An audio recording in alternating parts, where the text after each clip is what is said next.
Hello friends, I want to tell you about this Caterpillar 2200 PSI electric pressure washer. It's a really good product. I like it.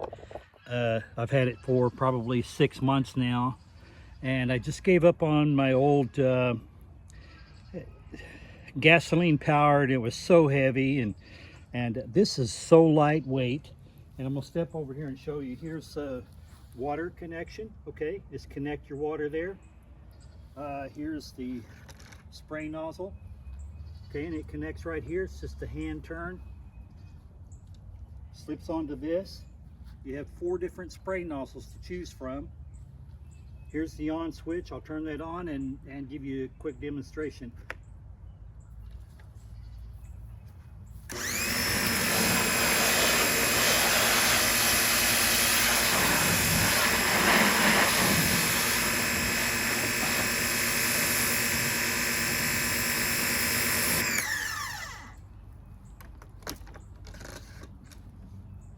And it's so lightweight and easy to move around. You can see I can easily do it with one hand.